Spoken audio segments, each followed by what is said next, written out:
আল্লাহ নবী বলছেন যারা সদা সর্বদা আখিরাত চিন্তা করে চলবে আল্লাহ তাআলা তাদের দুনিয়ার বিষয়গুলোকে সহজ করে দেবেন। আর যারা সদা সর্বদা শুধু দুনিয়া নিয়ে ব্যস্ত হয়ে যাবে তাদের আখিরাতটা বরবাদ হয়ে যাবে। দুনিয়াও হবে না, আখিরাতও হবে না। না দুনিয়া হবে না হবে। একটা কথা বলা হয় প্রবাদ বাক্য যে যদি বান্দা কলমাচো কি যেন বলে, আপনার বলে নাকি আপনাদের দেশে না পায় কি নাকি যেন বলে আর কি, কলমা চুরি করলে না শ্মশানে জায়গা হয় না কবরে জায়গা হয়, কোথাও হয়নি। এরা বলে যে আমাদের নৌকরা বলে আমাদের নাই। এখন ওভাবে চললে কিয়ামতের ময়দানে বিপদে করতে হবে। মুসলমান যেহেতু আলহামদুলিল্লাহ আমরা হয়েছি বা হতে তো হবেই না, উপায় তো নেই। বিচার বিশ্লেষণ করে যারা অন্য ধর্মে তারাও স্বীকার করছেন যে ইসলাম ধর্ম সঠিক, মোহাম্মদ মহামানব, কিন্তু যেহেতু বাপদাদা অনেক ধর্ম অনেক দিন ধরে এক ট্রেডিশনে আছে, অনেকেই আসতে পারছে না, অনেকে স্বীকার করে আসতে পারে না। আর আলহামদুলিল্লাহ অনেকে চলে আসছে। হ্যাঁ, অনেকে কোরআন পড়ে নবীর আদর্শ পড়ে ঘাঁটতে যে রিসার্চ করতে যে মুসলমান হয়ে নামাজি হচ্ছে, তাহাজ্জুদ গুজার হচ্ছে, আল্লাহ হচ্ছে, ইসলামের কথা বলছে। আর তাহাজ্জুদ গুজারের ছেলে, তসবিহওয়ালার ছেলে, পাগড়িওয়ালার ছেলে কোরআন হাদিস না পড়ার কারণে, ওই বিভিন্ন সংঘর্ষের কারণে এরা এখন বলে বেড়াচ্ছে খোলাই নাই হয়ে গেছে, খোলাইটা নাই হয়ে গেছে। ওনার এই সব কিছু খোলা নাই হয়ে গেছে। কেন হচ্ছে এগুলো? কেন আমরা সন্তানদেরকে সেই পথে দিচ্ছে না। তো যাই হোক, আসুন আমরা আল্লাহকে ভয় করি, আখিরাতকে ভয় করি, সত্যিকার মুসলমান হয়ে থাকার চেষ্টা করি। রাজি আছি ইনশাআল্লাহ? যে এই দলই করি, এটা তো কোনো দলীয় কথা না, কারণ এটা হলো আমাদের প্রত্যেকের ইমানের কথা। কথা ঠিক না বেশি? যে যেই দলের করেন খেয়াল রাখতে হবে যে আমি যে দলই হই কবরে যে নবীর উম্মত হয়ে থাকতে পারছি কিনা, সত্যিকার আমি আল্লাহ দরবারে মুসলমান হতে পারলাম কিনা। মানুষের কাছে না, আল্লাহ দরবারে আমি মুসলমান হতে পারলাম কিনা। আল্লাহ দরবারে মুসলমান হতে গেলে কি করতে হয় সেটা আমার মধ্যে আছে কিনা নিজেকে প্রশ্ন করেন। আর একজন হুজুরকে প্রশ্ন করার দরকার নেই, নিজেকে প্রশ্ন করেন। হ্যাঁ, হুজুরকে জিজ্ঞেস করেন মুসলমান হতে গেলে কি করতে হয়, কোরআন পড়ে দেখেন মুসলমান হতে গেলে কি করতে হয়। নিজের মধ্যে কম্পেয়ার করেন, নিজের ফতোয়া নিজের উপরে দেন যে আমি কি মুসলমান না মুনাফিক না কাফের, নাকি ছোট মুসলমান না বড় মুসলমান, নাকি ছোট মুনাফিক না বড় মুনাফিক। নিজেকে নিজে প্রশ্ন করি আমি। রাজি আছি ইনশাআল্লাহ? আল্লাহ রাসূলের সাহাবারা নিজের সম্পর্কে আত্মসমালোচনা করতেন, প্রত্যেকে ভয় পেতেন। যখন এই আয়াতগুলো নাযিল হয়েছে, আল্লাহ রাসূল যখন সাল্লাল্লাহু আলাইহি ওয়াসাল্লাম মুনাফিকদের ব্যাপারে কঠোরভাবে হুঁশিয়ারি দিচ্ছেন, তখন প্রত্যেকটা সাহাবী ভয় পেতেন যে আমি আবার ওই মুনাফিক হলাম কিনা, আমি আবার ওই মুনাফিক হলাম কিনা। আর আমরা এগুলো শুনে মনে করি হ্যাঁ ওই খুব বলেছে, ওরা মুনাফিক, আমি খুব ভালো হয়ে গেছি। আমরা তো ওই আছে, এই কথা শুনলে আমরা মনে করি অমুকেরা মুনাফিক, অমুকেরা মুনাফিক, আমি ফেরেশতা। আমি সেজন্য বলিনি, প্রত্যেকে নিজেকে প্রশ্ন করি যে আমার মধ্যে মুনাফিক ভুল করি না। রাজি আছি ইনশাআল্লাহ? আমরা আরেকজনকে গালাগালি করার পক্ষে না, আরেকজনকে নসিহত করার পক্ষে। নিজের নফসকে গালাগালি করবো যে আমি কেন অন্যায় বাড়াবো, আরেকজনকে নসিহত করবো। রাজি আছি ইনশাআল্লাহ? রাজি আছি ইনশাআল্লাহ? কিন্তু আমাদের ভাবটা হয়ে গেছে যে আমি অন্যায় করে আবার নিজের পক্ষে কিভাবে অন্যায়টা চাই সেই চিন্তা করি, আর আরেকজন ভালো করলেও ব্যাখ্যা করে কি করে ওকে আরেকজনের দুশ্মন বানানো যায় সেই ধান্দায় থাকি। আছে না নাই? আমাদের যেমন মুখস্থ বলি, আমি এক দল করি, আমি এক নিয়মে চলি, আরেকজন আরেক নিয়মে চলি। আমি বলি ওরা অমুকের দালাল, ওরা বলে ওরা অমুকের দালাল। দুটোই কিন্তু নামাজি, দুটোই টুপিওয়ালা। আবার দুটোই বলছে এরা অমুকের দালাল, ওরা অমুকের দালাল। তাহলে তার মানেটা কি হলো? হ্যাঁ, এক নামাজি আর এক নামাজিকে বলছে এরা ইসলামের দুশমন, বেনামাজি বেনামাজিকে বলেন ইসলামের দুশমন, নামাজি নামাজিকে বলে ইসলামের দুশমন। আপনাদের দেশে মনে হয় বলে না, আপনাদের দেশে মনে হয় বলে না। হ্যাঁ, আল্লাহ আমাদের হেদায়েত করুন, সকলে গুণ আল্লাহ। যে বাচ্চাটা মোটেই নামাজ পড়ে না, তার নামাজ হয় না, এটা নিয়ে কোনো টেনশন নেই। আর এক বাচ্চারা মাশাআল্লাহ নামাজ পড়ছে, দীর্ঘদিন পড়ে আসছে, তাকে বলছে তোমার নামাজ হয়নি। কি আবার কি জিনিস হয়ে গেল বাবা? আল্লাহ তাআলা আমাদের হেদায়েত করেন, বোঝার তৌফিক দেন, সকলে গুণ আল্লাহ। তো কথা হলো, এখন কথা হলো যে মুসলমান কেমন করে হব, আমাদের পরিচয়টা কি নিতে হবে। কথা বলবো না বাদ দিয়ে দেবো? আল্লাহ তাআলা আমাদের বোঝার তৌফিক দেন। এই কথাটা একটু খোলাসা হওয়া দরকার। কথা প্রসঙ্গে একটু প্রশ্ন করি। এই যে আমরা এখানে বসে আছি, মোটামুটি আমি সহ সবার তো একটা জাগতিক একটা পরিচয় আছে, যে আমাদের জাগতিক পরিচয় যে আমরা নাগরিকত্বের দিক থেকে আমাদের পরিচয় কি বলেন তো? বাংলাদেশ,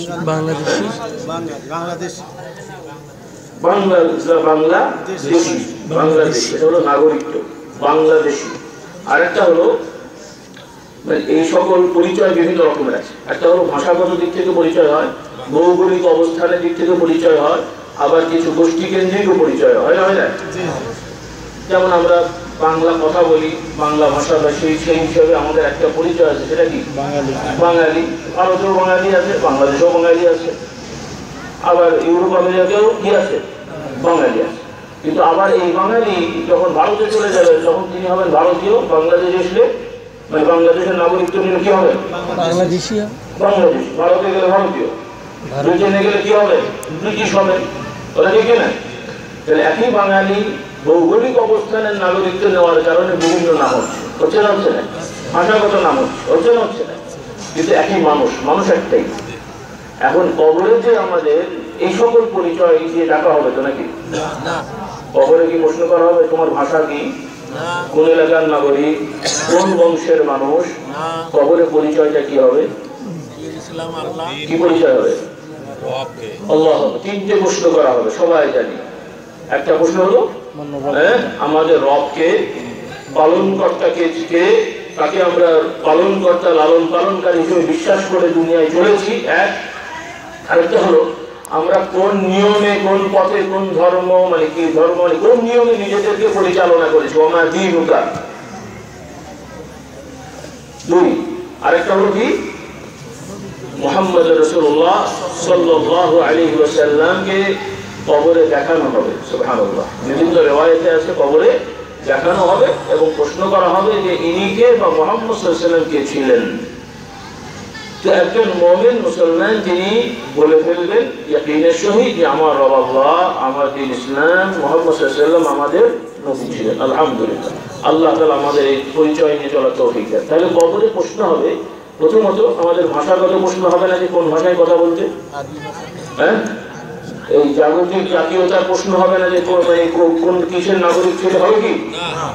তবে প্রচলিত আরেকটা নিয়মে আমরা মুসলমানরা বিভিন্ন দলে আছি, বড় কিছু দল আছে, যেমন একটা হলো সুন্নি আর একটা হলো শিয়া, আছে না নেই? শিয়া সুন্নি একটা দল আছে। আবার যারা সুন্নি আছি তারাও আবার বিভিন্ন নামে আছি, কেউ হানাফি, কেউ মালিকি, কেউ শাফি, কেউ হাম্বলি, কেউ আহলে হাদিস, কেউ আহলে কোরআন, কেউ আপনার সালাফি, হ্যাঁ, কেউ আহমদিয়া ইসলামী জামাত, এই ধরনের আরো কিছু নাম আছে, হ্যাঁ, কেউ ওয়াহাবি, এরকম আরো নাম আছে, আছে না নেই? আবার বাংলাদেশ ভারতের যারা আমরা হানাফি আছি, আমরাও মাশাআল্লাহ কিছু, আমরা যেমন ফুলপুরা পীর সাহেব, ফুলপুরার মুরিদ আছি, অন্যান্য পীর সাহেবরা তাদের মুরিদ আছে, আবার কিছু দল সংগঠন দাওয়াতি কাজ আছে, তাদের লোক আছে। তাহলে কবরে এই প্রশ্নগুলো তো থাকা উচিত নাকি? হবে না? কবরে যেহেতু হবে যে ফুলপুরার মুরিদ না কোন হুজুরের মুরিদ, বা কোন হুজুরের মুরিদ ছিল, হবে তো নাকি? তুমি কি শিয়া ছিলে না সুন্নি ছিলে, তাই প্রশ্ন করা হবে। তুমি কি আহলে কোরআন ছিলে না আহলে হাদিস ছিলে, প্রশ্ন করা হবে। হানাফি ছিলে না শাফি ছিলে, কি প্রশ্ন করা হবে? এই প্রশ্নটা কি হবে? প্রশ্নটা হবে ওমা দীনুকা, আর দিন আমাদের দিন কি, আল্লাহ কি বলছেন, দিনটা কি? দিনটা আহলে হাদিস নাকি? দিনটা আহলে কোরআন, দিনটা হানাফি, দিনটা শাফি, দিনটা মালিকি, আবার তরিকা আছে, কাদরিয়া, চিশতিয়া, নকশবন্দিয়া, মুজাদ্দিদিয়া, দিনটা কি হলো? দিনটা কি? আল্লাহ বলছে ইন্না দীনা ইনদাল্লাহিল ইসলাম, আল্লাহর নিকটে দিন হলো ইসলাম। আর কোরআন পাক আল্লাহ তাআলা বলেন ওয়ালা তামুতুন্না ইল্লা ওয়া আনতুম মুসলিমুন, মুসলমান না হয়ে মরো না। কিন্তু আমরা যারা এই সকল পরিচয় দিচ্ছি, কেউ কেউ বলছি বাঙালি না হয়ে মরো না, কেউ বলছি বাংলাদেশি না হয়ে মরো না, আবার যারা আমরা হুজুর পীর, কেউ বলছি কাদরিয়া না হয়ে মরো না, চিশতিয়া না হয়ে মরো না। তার মানে এত গুরুত্ব ওগুলোতে দিচ্ছি যে কেউ কাদরিয়া তরিকা না নিলেও ওটা জান্নাতে যাবে না, কেউ হানাফি মাযহাব না হলে জান্নাতে, কেউ আহলে হাদিস না হলে জান্নাতে যাবে, কেউ আহলে কোরআন না হলে জান্নাতে যাবে না। এই লোক আমাদের আছে না নেই? আছে না নেই? তো যাদের এই লোকগুলো আছে সবাইকে বলছি, এই যতগুলো নাম বললাম আমি, এছাড়াও যত নামের আছে সব নামের মুসলমানদেরকে সঙ্গে হাত দিয়ে বলছি, আর না শুনলে কান ধরে মন বলতেছি, পায়ে হাত ধরে বলছি, না শুনলে কান ধরে বলতে হবে। আল্লাহ হেদায়েত করুক, সকলে বলুন আল্লাহুম্মা। সবাইকে পায়ে হাত ধরে বলি বাবারা, ভাইয়েরা, এই সকল নাম নিয়ে ঝগড়া করেন না, এই সকল নাম নিয়ে ঝগড়া করার বিষয় না, আর এগুলো মূল পরিচয়ও না, এগুলো হারাম আমি সেটাও বলবো না, এগুলো মূল পরিচয়ও না। এগুলো জাগতিক বিভিন্নভাবে এক একটা সিস্টেমের নামকরণ হয়ে গেছে, কিন্তু এ সকল নামের দোহাই দিয়ে কবরে কোনো লাভ হবে না। কবরে যেটা হবে তাকওয়া নিয়ে, যে অন্তরে আল্লাহর ভয় কত আছে। কথা বললাম না, বুঝে নাই? নবীর আদর্শ কতটুকু কার মধ্যে আছে? যারা আমরা হানাফি দাবি করছি, কথা বলার সুযোগ নেই যে হানাফি হলেই জান্নাতে যাবেন। হানাফি মাযহাবের অধিক কি বলে দাবিদার হয়ে যদি মিথ্যা বলে, চগলখড়ি করে, কি জান্নাতে যাবে নাকি? আবার আহলে হাদিস দাবি করে যদি নবীর বিভিন্ন বড় বড় সুন্নাত লঙ্ঘন করে, অবজ্ঞা করে, আবার কিছু কিছু হাদিস মোতাবেক আমল করে, তারা কি জান্নাতে যাবে নাকি? এখন কি মনে হয় যারা হানাফি, শাফি, মালিকি, এনারা কি হাদিসের বাইরে আমল করি নাকি? হ্যাঁ, আল্লাহ আমাদের হেদায়েত করুক, সকলে বলুন আল্লাহুম্মা আমিন। কিছু ভাইয়েরা এগুলো নিয়ে দ্বন্দ্ব করছে। এসে বাংলা একটা কথা বলে, আপনাদের রাগ করছেন নাকি? বেশি রাগ হয়নি, আর অল্প কথা বিষয়টা দেবো ইনশাআল্লাহ। কারণ এই সমস্যাটা শুধু বাংলাদেশে না, পৃথিবীব্যাপী আগেও ছিল, বহু আগে থেকে কিছু সমস্যা সৃষ্টি হয়েছে মুসলমানদের ভেতরে। তো যাই হোক, আমি অত বিস্তারিত বা বড় আকারে বলবো না, একটু ছোট আকারে বোঝার জন্য বলছি।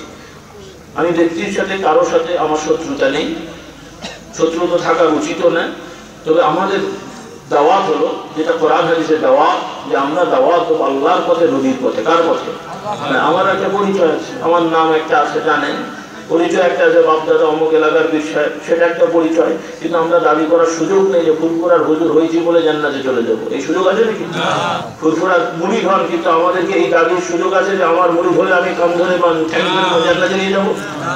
এই দাবি করার সুযোগ আছে? তো আমার নেই, তবে অন্যদের আছে মনে হয়। ফুরফুরার নাই, তবে অন্যদের আছে নাকি? ফুরফুরার নাই আমরা বলছি, কিন্তু অন্যরা কিন্তু এটা অনেকেই বলছেন না। তারা বলছেন আমার দলের না হলেও তো মুনাফিক হয়ে গেছে। আফসোস তো এখানে যে এক হাতে তো তালি বাজে না, বাংলা বলে না যে এক হাতে তালি বাজে না, আপনার দুই হাতে বাদাম দেখি তো বাজে। এই জন্য ইনসাফ করতে বলবো, যে যেই পরিচয় আছেন, হানাফি বলেন, শাফি বলেন, আহলে হাদিস বলেন, আর যাই বলেন, কাদিয়া, চিশতিয়া, নকশবন্দি, পীরপন্থী, পীর মুরব্বি, পীরের পক্ষে বা বিপক্ষে যেটাই বলেন, এই সকল পক্ষ টক্ষ বাদ দিয়ে সোজা রাস্তায় আসি, নবীকে অনুসরণ করে চলি। এবং হক্কানি যত পন্থী আছেন সকলের মূলনীতি হল নবীকে অনুসরণ করা। কার অনুসরণ করা? হানাফি, শাফি, মালিকি, হাম্বলি মাযহাব মানে নবীর হাদিস বাদ দিয়ে অনুসরণ করে না। এই মাযহাবগুলোর নামকরণ করা হয়েছে, তারা কোরআন হাদিস অনুযায়ী ব্যাখ্যা বিশ্লেষণ করে সাজিয়েছেন, সেই হিসেবে একটা নাম হয়েছে। কিন্তু মূল কাজ নবীকে অনুসরণ করা। কাকে অনুসরণ করা? কাকে অনুসরণ করা? নবীকে অনুসরণ করা। আমরা যারা বলছি, আমরা ইমামদেরকেও মানি, অবশ্যই কোরআন হাদিস মানি, কারণ কোরআন হাদিস অনুযায়ী ইমাম চলেছেন বলে ইমাম হয়েছেন। আবু হানিফা, শাফি, মালিক, আহমদ ইবনে হাম্বল, এনারা কোরআন হাদিস অনুযায়ী চলার কারণে আমরা ইমাম বলছি। যদি কোরআন হাদিস অনুযায়ী না চলতে, তাহলে ইমাম বলা হতো না। কথা ঠিক হবে? ঠিক।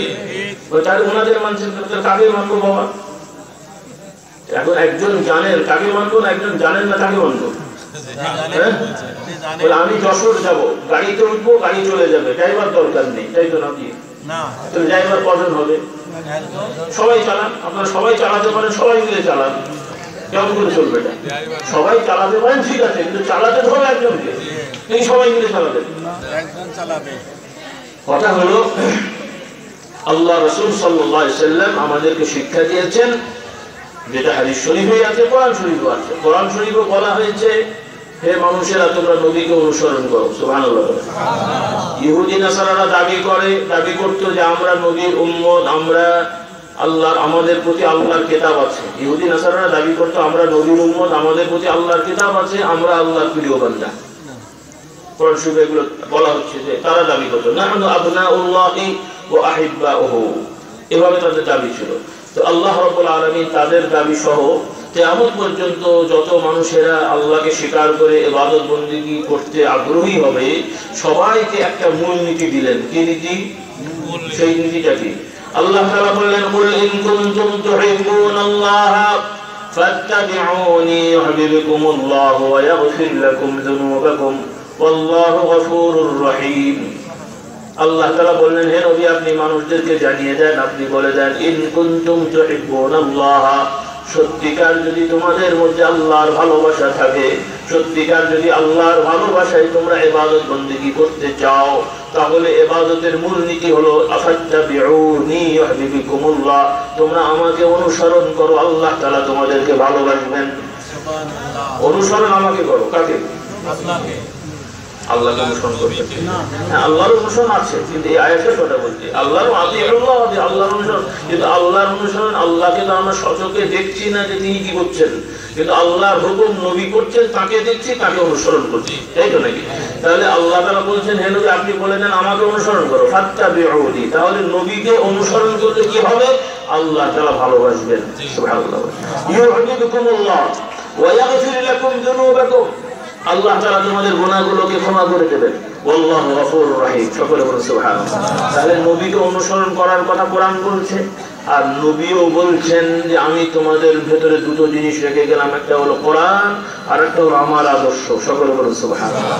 এখন নবীর আদর্শ, আল্লাহ নবী বলছেন আমি কোরআন রাখলাম, আমার আদর্শ রাখলাম, আহলে বাইত। এখন নবীর আদর্শটা আমরা কোত্থেকে পাবো? নবীর আদর্শ সোর্সটা কি? নবীর আদর্শটা বুঝবো কেমন করে? এটাও ব্যাখ্যা দিয়ে দেওয়া হয়েছে অন্য হাদিসে। আল্লাহ নবী বলছেন তোমরা আমার আদর্শ ধরবে, আমার খোলাফায়ে রাশিদিনদের আদর্শ ধরবে।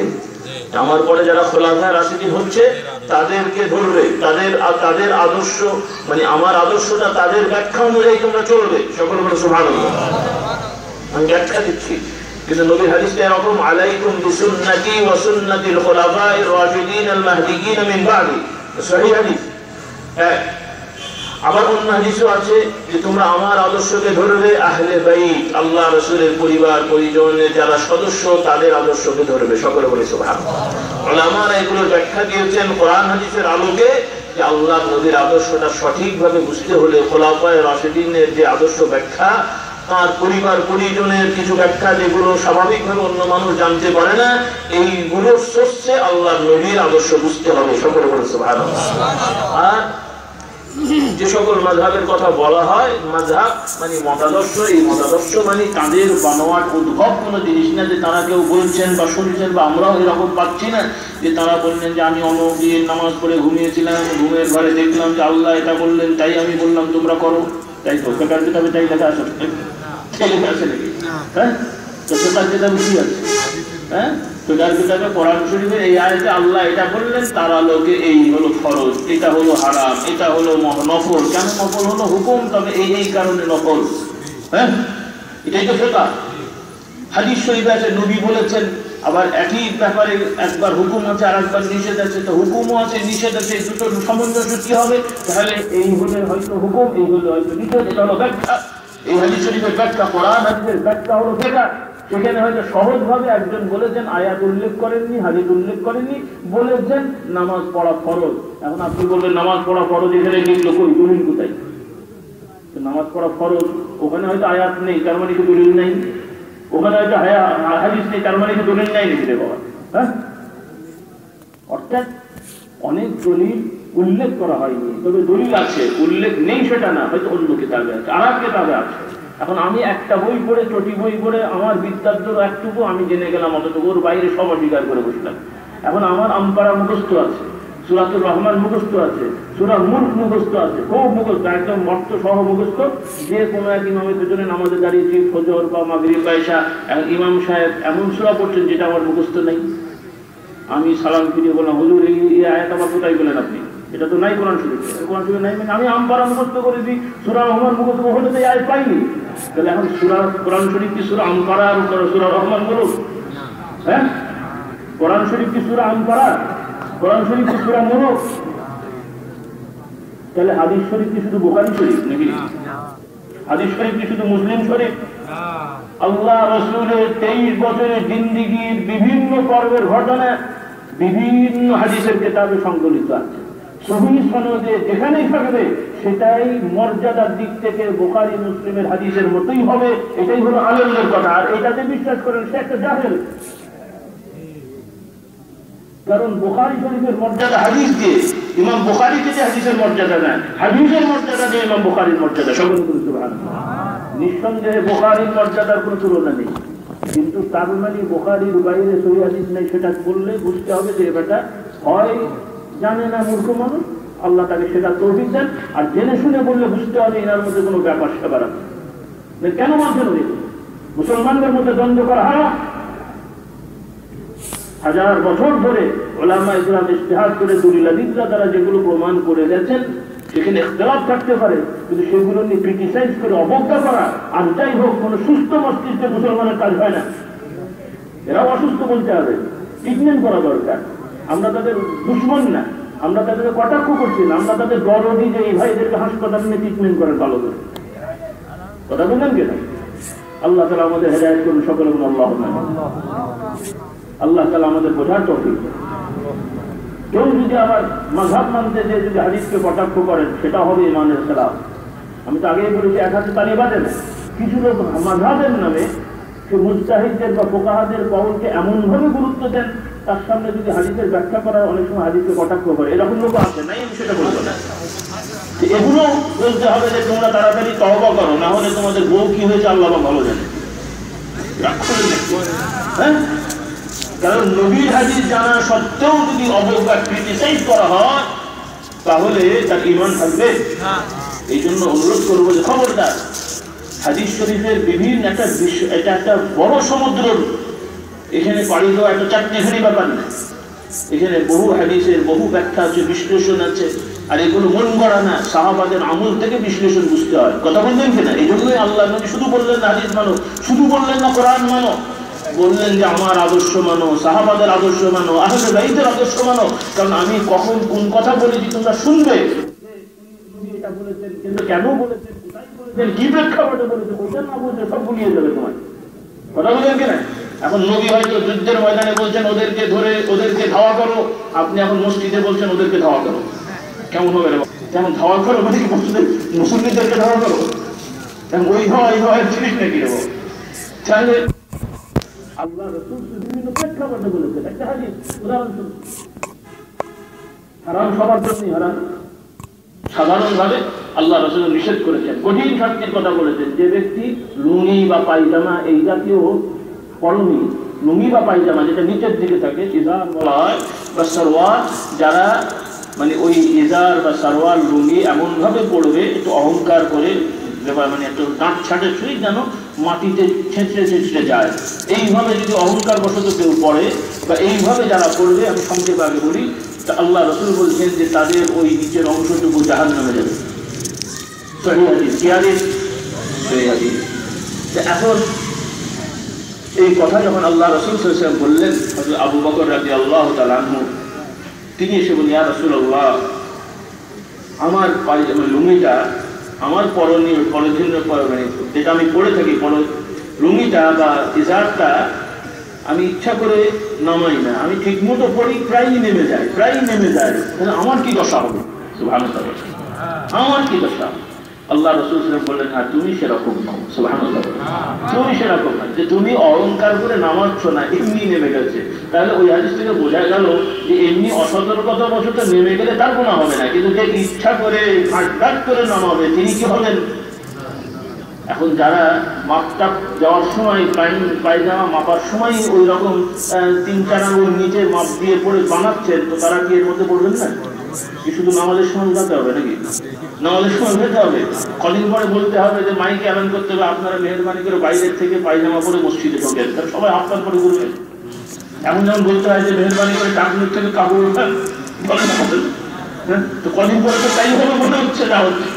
আল্লাহ হেদায়েত করুন, সকলে বলুন আল্লাহুম্মা আমিন।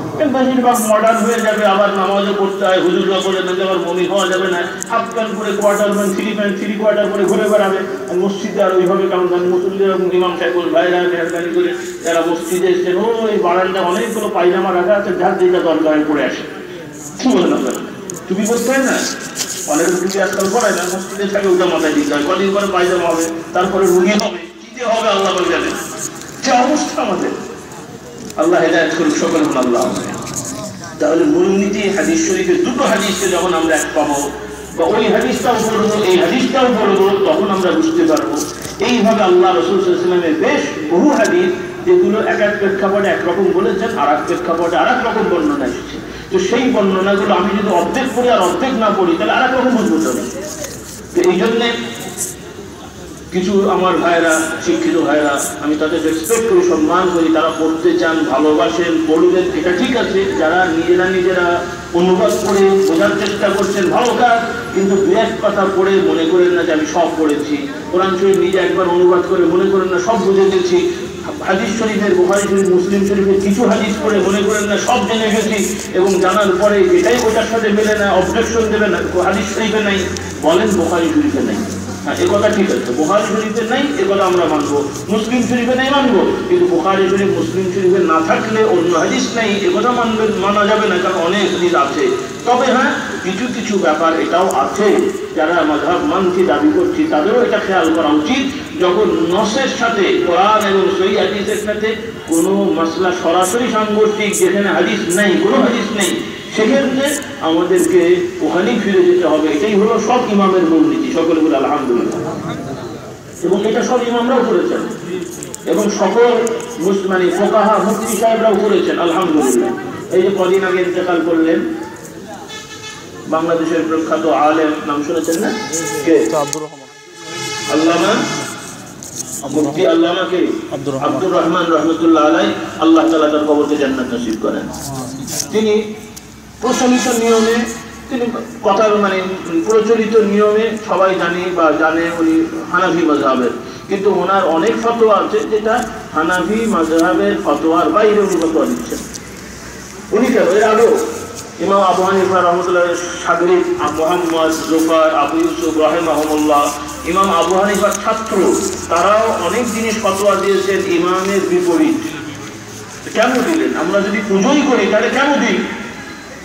তারা তো পুজো করেননি, কারণ তাদেরকে ইমাম ওইটা শেখাননি যে তোমরা আমার পুজো করো, আর আমরাও তাদের পুজো করি না। কাজেই ভাইরা, আমরাও আহলে হাদিস, সকলে বলে আলহামদুলিল্লাহ। তবে আমরা শুধু আহলে হাদিস না, আমরা আহলে হাদিস ওয়াল কোরআন, আহলে কোরআন ওয়াল হাদিস। কথা ঠিক না বেঠিক? কারণ নবী বলেছেন কোরআন হাদিস ধরতে হবে। আমি যদি একতরফা হই তাহলে কোরআন শরীফ তো বাদ হয়ে যাবে রে বাবা। কথা ঠিক না বেঠিক? যুক্তিতে তো বলতে হবে, যেটা গন্ডগোল হয়ে গেল, যুক্তিতে বলতে হবে। ঝগড়া করতে গেলে আমি বলবো, কেউ লোক ঝগড়া করে, ঝগড়া করবেন না, আমরাও করবো না, আপনারাও করবেন না, যে যেই পরিচয় নিয়ে থাকেন না কেন। আর ঝগড়া করলে আপনারাও যদি বেশি বলতে পারেন, আমাদেরও তো কম মুখ নেই রে বাবা, আছে না? নাই। যদি বলা হয় যে ইমাম মানলে শিরক হবে, তাহলে আমি বলবো শুধু হাদিস মানলে কাফের হবে। কথা ঠিক না বেঠিক? কারণ আল্লাহ নবী বলছেন কোরআন মানতে হবে, হাদিস মানতে হবে। তা আপনি কোরআন উল্লেখ না করে শুধু হাদিস বললেন কেন? বলে না, ওইটা তো মানতে হবে। আমরা তো সেটাই বলছি, ইমাম মানে কি হাদিস কোরআন বাদ দিয়ে মানতেও? কে বলেছে? কে পাগল বলেছে কোরআন হাদিস বাদ দিয়ে ইমাম মানতে হবে? কোনো পাগলও বলে নাই কথা। এই জন্য ভাইরা, আমার যুবক ভাইরা, অকারণে মানে কোনো কারণ তো নাই, খবরদার এই সমস্ত কাজ করবেন না। নবীর হাদিস মানাতে কোনো দোষ নেই, অবশ্যই মানবেন, কিন্তু একটা হাদিস মানবেন আর একটা হাদিসকে অবজ্ঞা করবেন, এই এখতিয়ার আপনার নেই। আপনি একটা মানতে পারেননি, সেটা দেখবেন একটা কিন্তু হয় না, অসম্ভব হয় না। তো দুরকম হাদিস এসছে, তো দুরকম এসছে, যেটা মানেন আলহামদুলিল্লাহ। এগুলো সাংঘর্ষিক আরো অনেক অধ্যায় আছে, সংক্ষেপে অল্প সময় বলা যাবে না। শুধুমাত্র আমি সবাইকে যে পক্ষই করি, দলাদলি করি, শুধু এতটুকুই বলবো, যেটা আল্লাহ হুকুম সেজন্য আমি বলছি। আল্লাহ তাআলা বলছেন, ইন্নামাল মুমিনুনা ইখওয়াতুন ফাসলিহু বাইনা আখওয়াইকুম, ঈমানদারেরা পরস্পর ভাই, তোমরা তোমাদের ভাইদের মধ্যে মিল করে দাও। সুবহানাল্লাহ বললেন না? আমরা ওই বিশ্বাসী, পীর মুরিদি করি আর না করি, কোন দলের সাথে কাজ করি আর না করি, কেউ আমরা সাধু হই, হাম্বলি হই, মালিকি হই, আহলে হাদিস যাই হই, যেহেতু আমরা পড়েছি লা ইলাহা ইল্লাল্লাহ মুহাম্মাদুর রাসূলুল্লাহ, আশহাদু আল্লা ইলাহা ইল্লাল্লাহ ওয়া আশহাদু আন্না মুহাম্মাদান আবদুহু ওয়া রাসূলুহু, কবরের আযাব সত্য, আখিরাত সত্য, কিয়ামত সত্য, জান্নাত জাহান্নাম সত্য, যারা এই বিশ্বাস করি সকলে আমরা মুমিন, সকলে আমরা ভাই ভাই। অন্যান্য মাসলা নিয়ে তর্ক করে ঝগড়া না করে সবাই খুঁজে যার যেটা মুতমাইন হই সেটা আমল করি। রাজি আছি ইনশাআল্লাহ? বিচার করবেন আল্লাহ। বিচার করবেন কে? আল্লাহ। বিচার কে করবেন? আমরা হুজুরেরাও বিচার করব না। আল্লাহ বললেন আল্লাহ রহমান রহিম, কিন্তু মালিক ইয়াউমিদ্দিন। সুবহানাল্লাহ। নবী সুপারিশ করবেন, কিন্তু মালিক হবেন আল্লাহ। নবী মালিক নন, মালিক কে? আল্লাহ। এইটা মনে রেখে চললে সব সমস্যা সমাধান হবে। আর যদি ইসলামের হেডিং লাগিয়ে কোরআনের কথা মুখে বলে, দাওয়াতের কথা প্রচার করে নিজেদের স্বার্থ হাসিল করতে যাই, তাহলে ওই সমস্যা সমাধান করার কোনো সুযোগ নেই, ও আর সমস্যা হবে না, সমাধান হবে না।